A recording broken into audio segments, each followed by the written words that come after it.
it's always like, is Jaylon back to Notre Dame Jaylon? That's how we look at it. Do you look at it the same way? I'm not worried about being Notre Dame Jaylon. Right. I'm better. I'm trying to be better.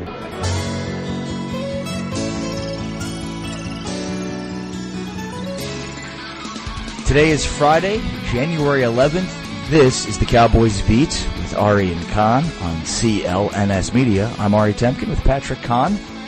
On Twitter at Draft Cowboys, I am at Ari Sports, and we have Jaylon Smith on the Cowboys Beat today. And Jaylon Smith is going to tell me what to do when I told him that I doubted him and his comeback, like many others did, because the truth of the matter is the injury that he was attempting to come back from, there was no precedent for guys being able to return. So I stand by it. But he's been tremendous, and if you haven't noticed, he's playing at a level that may even exceed the level that he played at Notre Dame, which is crazy. And that's also something we talked about with Jaylon Smith coming up a little bit later on. But Patrick, I kind of wanted to stick on this a little bit in terms of luck. I wanted to start today's show with Jaylon Smith and talking about luck and the importance of luck and reflecting upon the luck that the Dallas Cowboys have been able to get on in their quest here to rewrite their history as they go for a win on Saturday for the first time, to appear in an NFC Championship game for the first time in 2 decades, to win 2 playoff games in the same season for the first time in over 2 decades. The importance of luck. Well, first off, I want to say that I never doubted Jaylon Smith. I'm sure you never did. Ever. Never Thought it was a bad second-round pick in that 2016 draft. Absolutely not. Absolutely not. Even when people were clamoring for Miles Jack, I was like, no, Jaylon Smith is way better. Well, yeah, luck. Luck has a little bit to do with it. I mean, I think in sports in general, there's always a little bit of luck. Well, I think sports fans in general tend to look at luck negatively, like it diminishes the importance of skill or ability, and it doesn't. It works hand in hand with the two. The reason I bring up luck is not just for Jaylon, but this game against the Rams on Saturday night for the Cowboys is a good look in the mirror at luck. So Jared Goff, the quarterback on the opposite side, was the first overall pick in the 2016 draft. Carson Wentz, who, by the way, if you combined Jared Goff's playoff wins with Carson Wentz's playoff wins, you still have less playoff wins than Dak Prescott has so far. That's because Dak doesn't need luck. He's a winner. But Jared Goff has appeared in one playoff game and hasn't won it, and Carson Wentz hasn't appeared in a playoff game yet. So there you go. So Goff was the first quarterback taken. Wentz was the second. Paxton Lynch was the third quarterback taken in that 2016 draft. More on that in a moment. Woof. Then Christian Hackenberg was the fourth quarterback in the 2016 draft. Jacoby Brissett, the fifth. The great Cody Kessler was the sixth quarterback taken in that draft. Connor Cook was 7. And Dak Prescott was the 8th quarterback selected in the 2016 draft. Here's the importance of luck. The Cowboys didn't want Dak Prescott. The Cowboys wanted Paxton Lynch. Thank goodness. And then they wanted Connor Cook. And then they wanted Connor Cook. Hey, so, actually we could thank the Raiders twice for giving us Amari and taking Connor Cook. Thank you. Thank you so much. Thank you, Raiders. So, and Paxton, it gets so much worse for Paxton Lynch because basically the Seahawks decided they preferred the package that the Broncos were offering to the one that the Cowboys were offering. The one the Cowboys were offering included the picks that ended up becoming Jaylon Smith and Malik Collins. So, they pretty decent guys, right? A couple of good players playing at a high level on this playoff team. Couple of the hot boys. Paxton Lynch, by the way, not in the NFL right now. Is Connor Cook in the NFL right now? I'll get to him in a second. So Lynch, thank goodness the Seahawks decided the Broncos had a better package. And of course, why wouldn't they? So that allowed the Broncos to take Paxton Lynch and the Cowboys not to be stuck with Paxton Lynch. Okay, so now we go to the second guy on the board that the Cowboys had. You mentioned Connor Cook out of Michigan State, right? And yeah, Michigan State. So the Cowboys were drafting at 101. And at 100, the Browns were on the board with Connor Cook still available. And I don't really know exactly what happened, but perhaps the Browns called up the Cowboys and said, hey, do you want this guy? Because if you do, we've got the Raiders on the line, and they want to trade up for this guy. So if you want him, maybe you should make a trade with us. And I think the Cowboys are probably like, we're good. We'll stay here. Maybe thinking the Browns are bluffing. I'm not really sure. Whatever the case was, they weren't. The Raiders traded up and took Connor Cook. Thank you, Raiders. Thank you, Raiders. Sometimes it's better to be lucky than good. Now, the Cowboys got stuck with Dak Prescott. And not bad. To your question before, Connor Cook signed a futures contract with the Detroit Lions on January 1st, so he is still in the league by the hair of his chinny chin chin. Yikes. I mean, when you look at that class as a whole, from the top, you're like, they got, Jared Goff and Carson Wentz, and there were some other names in there, guys that I was interested in ahead of Dak. And then you look at it, and it's hard to argue that he's the most successful out of all of them. Kind of amazing, right? Yeah, I mean, you could argue Carson Wentz, because he was a bona fide NFL MVP before he, tears his ACL and is not able to get any kind of, yes, he has a ring, but he had nothing to do with it, essentially. So that's quite interesting that Dak is the big one out of all of them. It's amazing. And it's even crazier when you consider the circumstances that got even Dak Prescott the job that he has, right? I mean, first of all, Kellen Moore had to get hurt on the first day of training camp in 2016. And then, of course, the situation with Tony Romo, where he gets hurt, and now all of a sudden a guy that goes from being the third string afterthought in training camp becomes your starter from day one. And 50 games later, 3 16-game seasons plus 2 playoff games, he gets his first playoff win in his 50th game of his career. He's appeared in all 50 of the possible 50 games that he could have appeared in. So, line one, as Jason Garrett likes to say with a guy like Dak Prescott, is availability.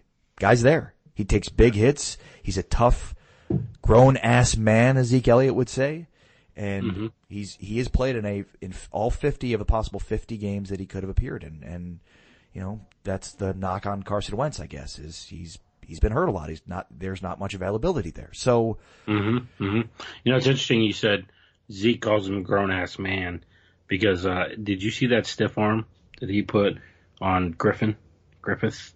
Yeah. It was, oh my God. That's a grown-ass man, right? Yeah, I think it's just, generations of the Griffin family will be feeling that. It was unbelievable. He played it perfectly, Griffin. That poor guy played the run perfectly.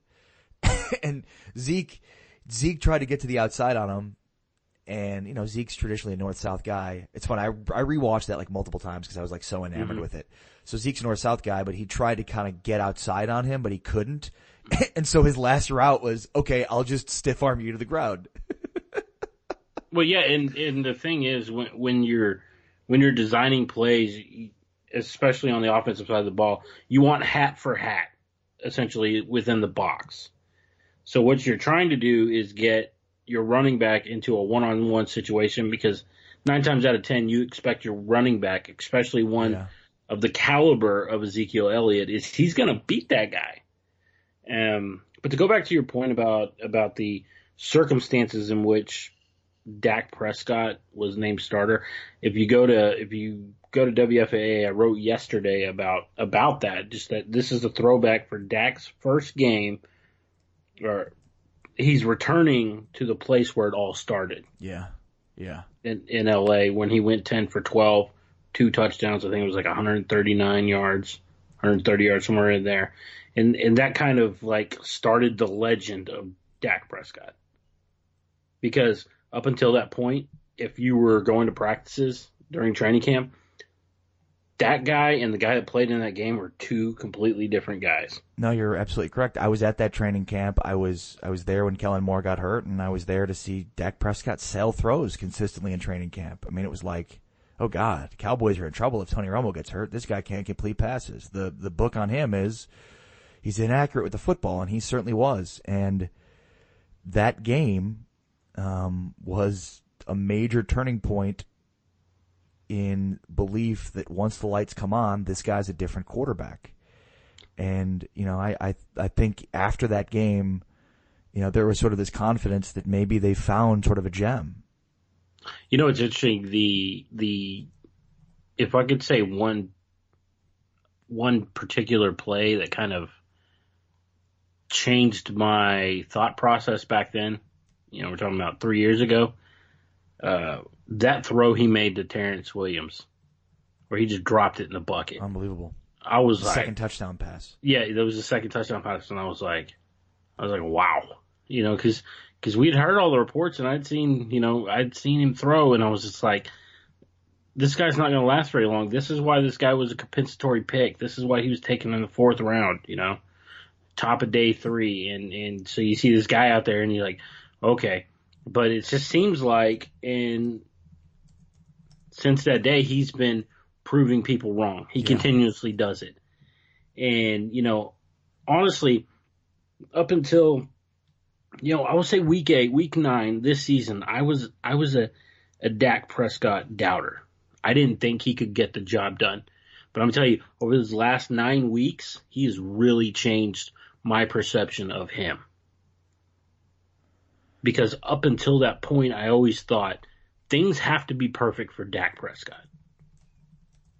And as he's shown the last 9 weeks, it has not been perfect.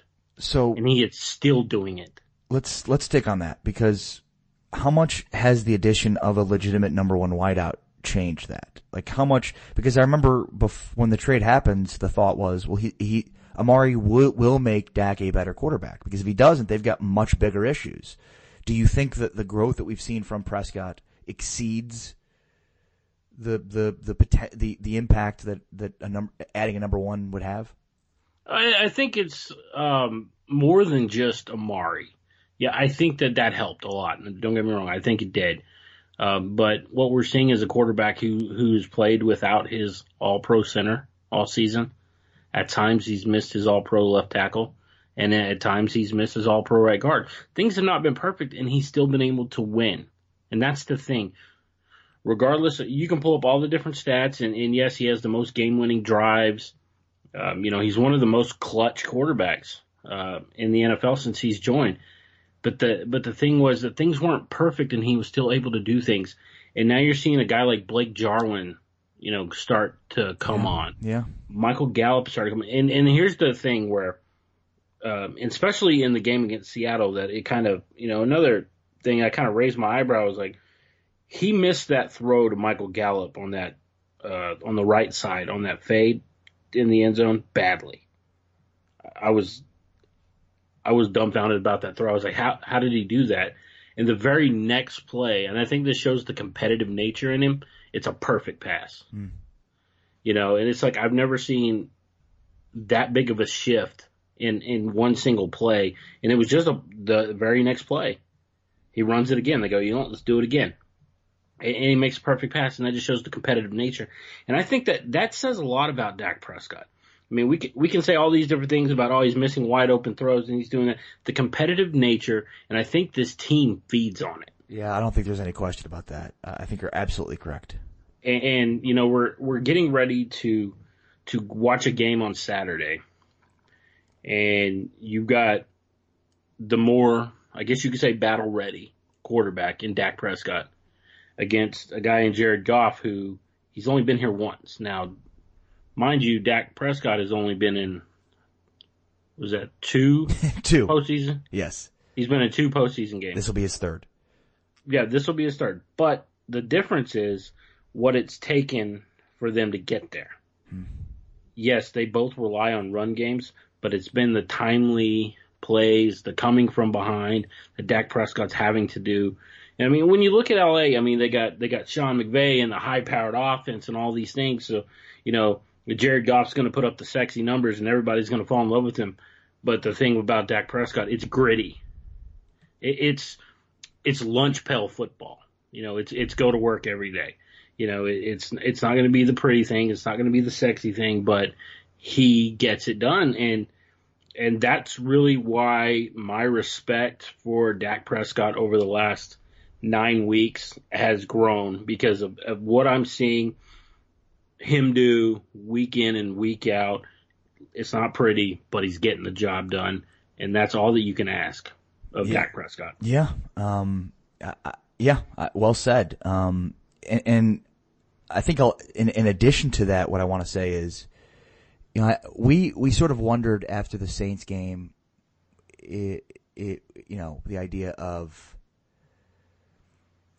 has this team already played its best football of the season? And I think defensively the answer is probably yes, right? Like, you hold the high-powered Saints offense to 10 points, and I don't know that your defense can exceed that, right? I think the defense in subsequent weeks has not been great for 4 quarters, but it's been dominant in the first half, and there's been sort of this inverse of when the defense isn't playing as well and they're getting beat in the secondary and giving up points, the offense starts to pick up its game. So there's kind of been like this symbiosis with the offense and the defense, right? So going back to the Saints game, the idea of, have they already peaked? Have they already played their best football? I think defensively, sure, but here's the big caveat.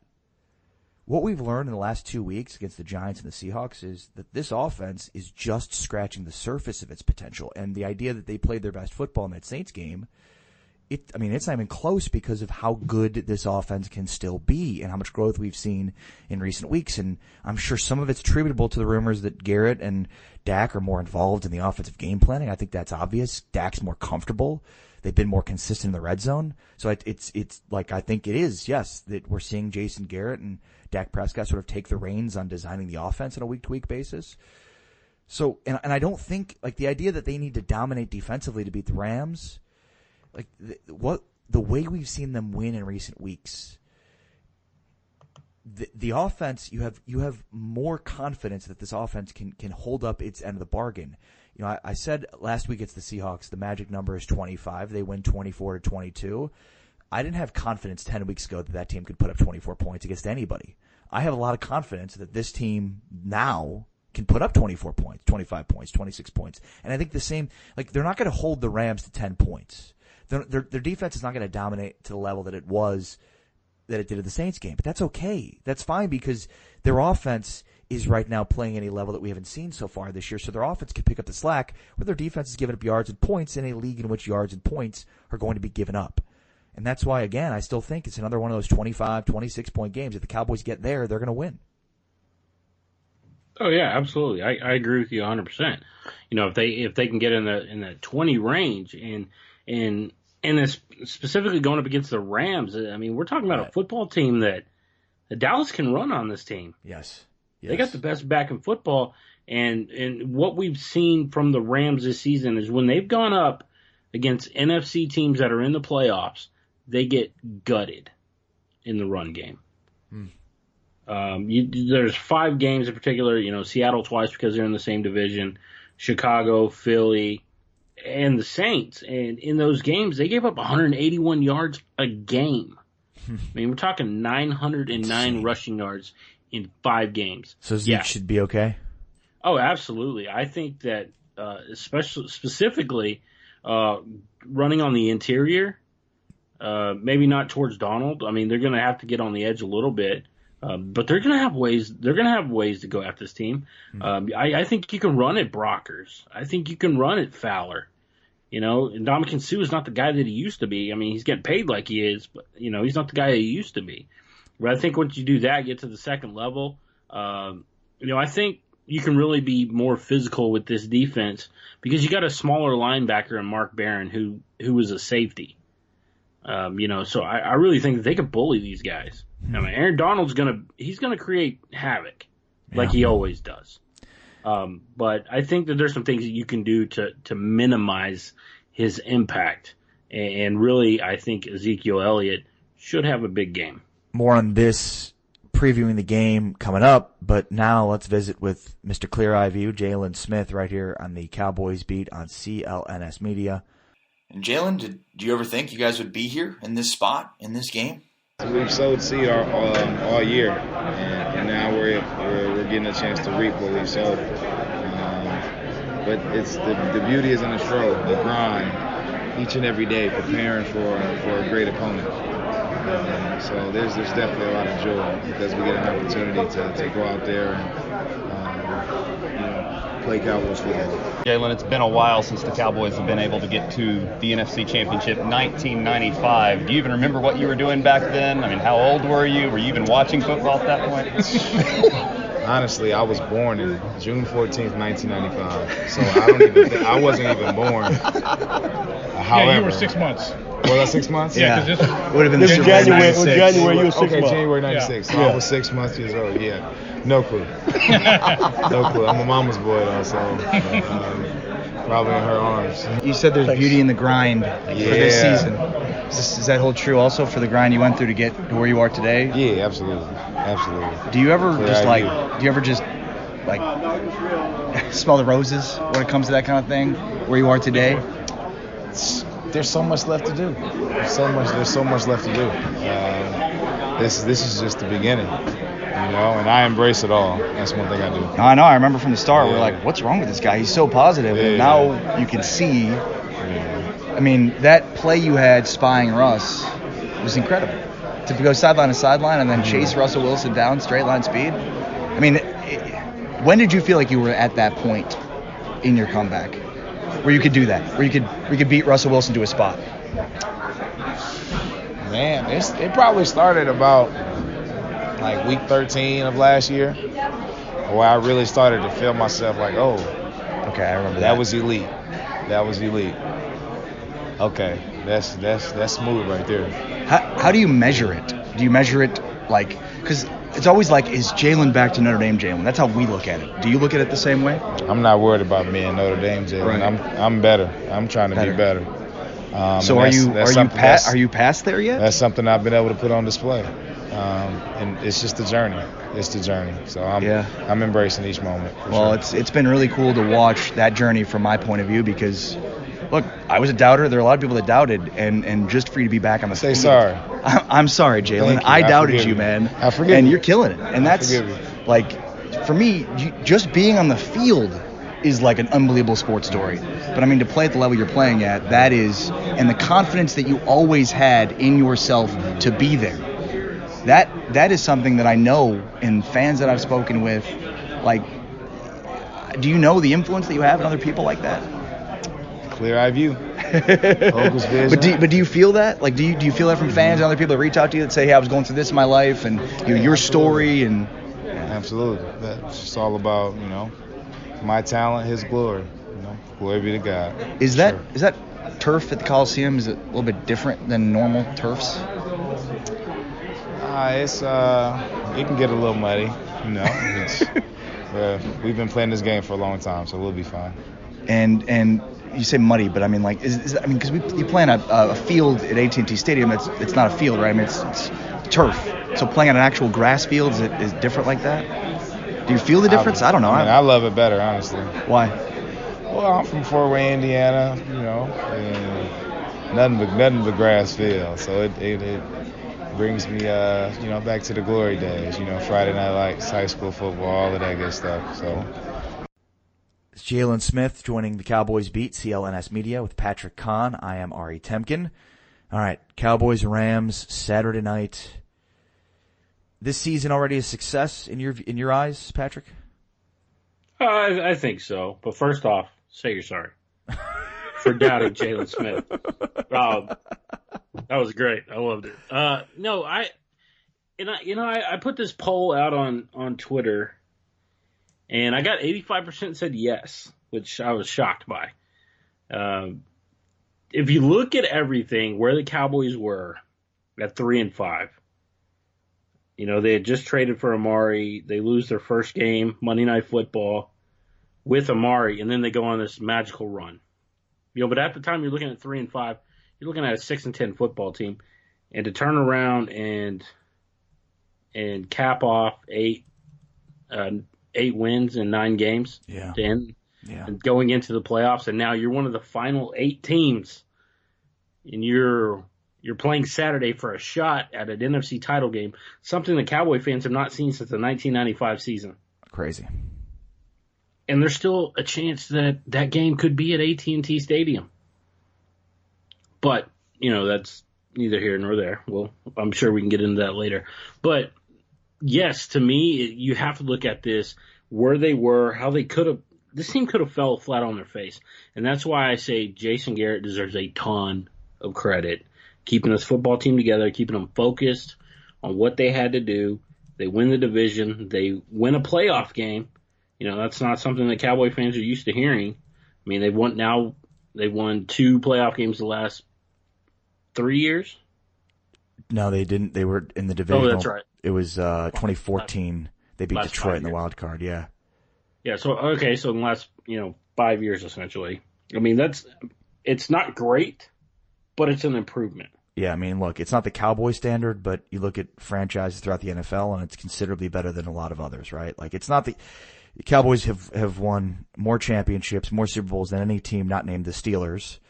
So that's the standard. It's championships. So the fact that they haven't played for an NFC championship game in over 2 decades, it certainly diminishes the standard. But, look, you look at some of the other franchises that can't win playoff games. I mean, there's some franchises that haven't won a playoff game in 2, 3, 4 decades.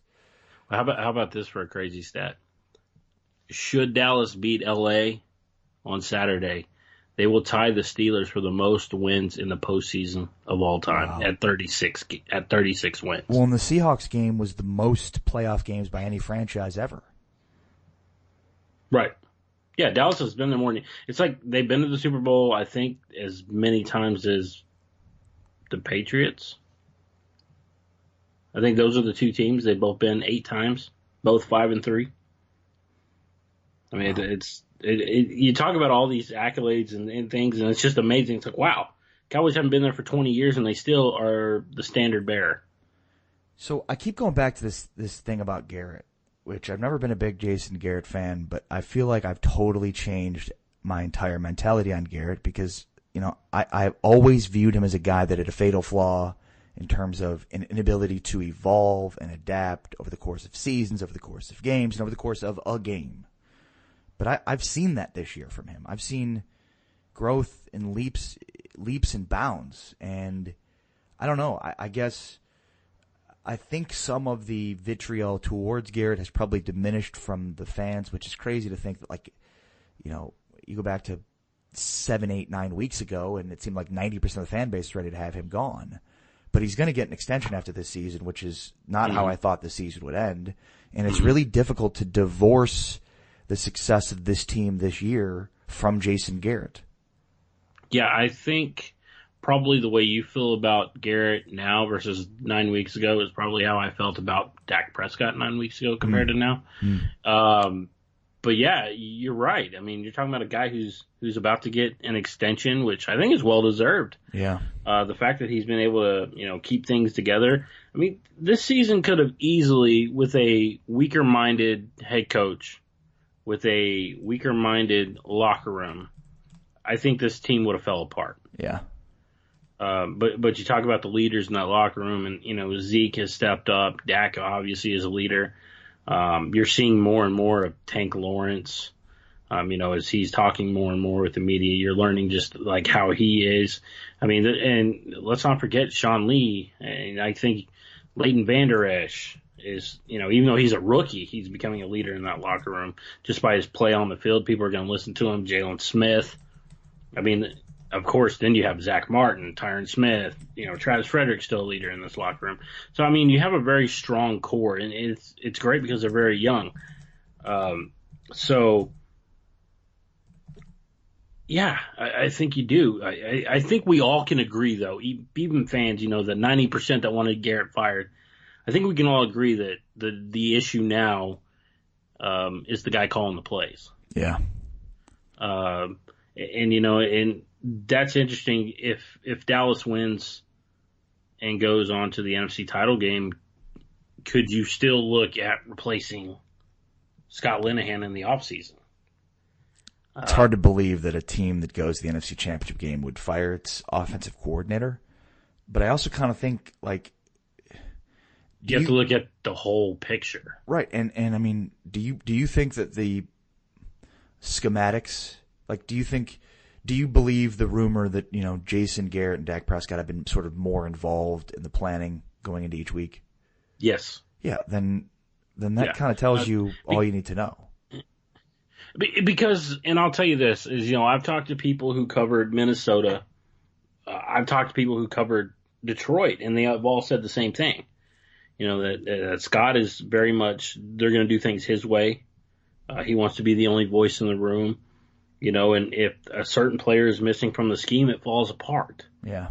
And we've seen that. Yeah. When they didn't have a Zeke last year, we saw him pretty much fall apart. I mean, they some of started the worst offensive football in the history of the Cowboys that we saw. Yeah, it was 2015 bad. And so that should tell you enough right there. But yes, I do firmly believe that they were more involved. I mean, you're seeing it even on the field. Dak is changing plays, and it's working. So obviously there's that sense of, it's almost like there's that same sense that Dak is going to put them in a position to succeed, much like Tony Romo did before him. In 2014, he was killing a lot of plays, changing it within the framework, obviously. It's within the framework. It's designed this way, but he's able to do those things. I mean, even if you go back to the game, I want to say it was against Philly, where Amari Cooper wasn't happy with a route, and Dak changes it. At first, he's like, well, let's run the play, but then he changes it, and, it's the story that Amari was saying, and then it goes for a touchdown. So obviously they're right. Changing things up. They're saying, okay, that's not going to work. They're sitting on these routes. Let's change it up. And I honestly, I think that this, regardless of how they do, and I would believe if they go to the NFC title game, it would be hard to replace Linehan. But at the same time, when you look at the whole picture, they still need to, because the problem is that with Linehan's scheme, it's a lot of curls. I mean, they run a lot of curl routes. And that's just one thing is defense, they know how Linehan thinks. So they sit on these routes. And that's why it's more difficult for these guys to be able to do it week in and week out. There's some games where they don't look as sharp because, why? Because teams are understanding their tendencies and they're going to sit on these routes.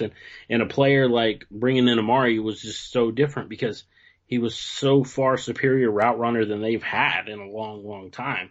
So they were able to do new things, yes, but I still think that they need a better offensive staff. And I'm not just saying just Scott Linehan. I think they need – I don't think anybody outside of maybe Colombo and Sanjay Lal should be safe. All right, so make your prediction. Are we talking about the NFC Championship game and previewing that with the Cowboys next week right here on the Cowboys Beat? Oh yeah. We're getting ready for an NFC title game. Absolutely. What's the final score? I got. I'm taking Cowboys 26-20 over the Rams. 26 is also my score prediction for the Cowboys. 26-24 is my prediction. Another 2-point win. Patrick Conn, Ari Temkin. Follow him on Twitter at Draft Cowboys. I am at Ari Sports. Make sure to read all of his great stuff at WFAA.com. And of course, I stream live every day talking Cowboys at 12 o'clock Central Time on Phantom at Facebook.com/Watch Phantom. This is the Cowboys Beat on CLNS Media. And for now, we're out. Peace.